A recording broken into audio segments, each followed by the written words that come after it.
ഈ മഴയും കാറ്റും കാരണം കനത്ത 2 ദിവസങ്ങളായിട്ട് പത്തനംതിട്ടയിൽ ഭാഗികമായി തകർന്നത് 71 വീടുകളാണ്. പലയിടങ്ങളിലും വൈദ്യുതി ബന്ധം പൂർണ്ണ തോതിൽ പുനഃസ്ഥാപിക്കാൻ കഴിഞ്ഞിട്ടില്ല.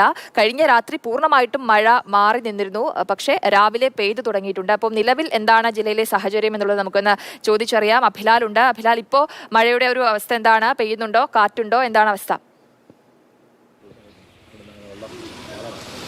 ഈ സമീപ ദിവസങ്ങളിലെ സ്ഥിതി പരിശോധിക്കുകയാണെങ്കിൽ വെള്ളിയാഴ്ച ദിവസമാണ് കനത്ത മഴയും അതോടൊപ്പം തന്നെ നല്ല കാറ്റും വീശിയടിച്ചത്. ഇന്നലെ മഴയ്ക്ക് നേരിയ കുറവുണ്ടായിരുന്നു. കഴിഞ്ഞ രാത്രി പൂർണ്ണമായി മഴ മാറി നിൽക്കുകയായിരുന്നു. ഈ പുലർച്ചെ ചിലയിടങ്ങളിൽ മഴ ഒന്ന് നേരിയ തോതിൽ ചാറിപ്പോവുകയും ചെയ്തിരുന്നു. തിരുവല്ല അമ്പലപ്പുഴ സംസ്ഥാന പാതയിലെ നെടുമ്പ്രം തോട്ടടിപ്പടിയിൽ നിന്നുള്ള ദൃശ്യങ്ങളാണ് കാണുന്നത്. പമ്പയും മണിമലയും കടന്നു പോകുന്ന മേഖലയോട് ചേർന്നാണ് പുഴയുടെ ഒഴുക്ക്.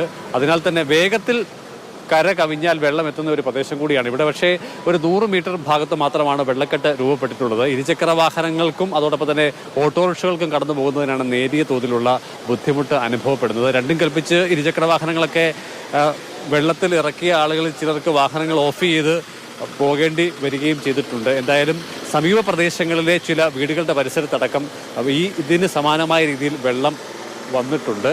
ഒപ്പം തന്നെ വീടിനുള്ളിലേക്കും വെള്ളം കയറിയിട്ടുണ്ട്. അത് കൂടുതൽ ദുരിതത്തിലേക്ക് കാര്യങ്ങളെ എത്തിക്കും. മഴ കുറഞ്ഞാൽ മാത്രമാണ് നേരിയ തോതിൽ ആശ്വാസം ഉണ്ടാവുക.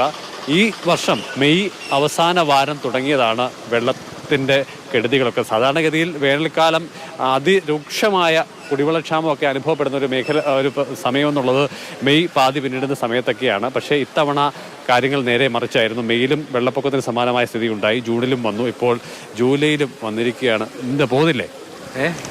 അല്ല, വണ്ടി ഓഫ് ആവോ ഇല്ലയോ എന്നുള്ള ഒരു ഇതിൽ നിൽക്കുക. ഓടയൊന്നും ഇല്ലെന്നു, അതാ ഇങ്ങനെ വെള്ളക്കെട്ട് പോക്ക് മാറ്റി വെക്കേണ്ടി വരും.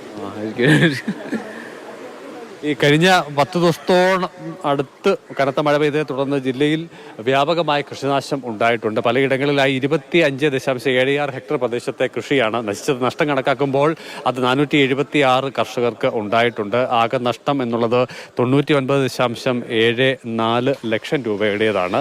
KSEBിക്കും കാര്യമായ നഷ്ടം ഉണ്ടായിട്ടുണ്ട്. കാരണം വെള്ളിയാഴ്ച ഉച്ചയ്ക്ക് ശേഷം വീശിയടിച്ച ചുഴലിക്കാറ്റാണ് പലയിടങ്ങളിലും നാശത്തിന് കാരണമായിട്ടുള്ളത്. ഈ ഒരു കടവുണ്ട്, ഈ പള്ളിയുടെ കടവ്. അവിടുന്ന് ഒഴുകി വരുന്ന വെള്ളം, ഇവിടുന്ന് വരുന്ന വെള്ളം, വീടുകളെല്ലാം ഭയങ്കര ദുരിതമാണ്. അപ്പുറത്ത് ഈ സൈഡ് കവിഞ്ഞ് കഴിഞ്ഞാൽ ഇതിനകത്തെല്ലാം പുറകെ കൂടെ വെള്ളം കയറി വരുമോ. ഈ സൈഡിലെ വീടെല്ലാം മുങ്ങി കിടക്കുന്നത്. ഇവൻ്റെ വീടിൻ്റെ ഇപ്പോൾ വീട്ടിനകത്ത് കയറിയിട്ടുണ്ട്. ഇത്രയും വെള്ളത്തിൽ കൂടെ ഇവനിപ്പം വെളിയിൽ ഇറങ്ങി വന്നു.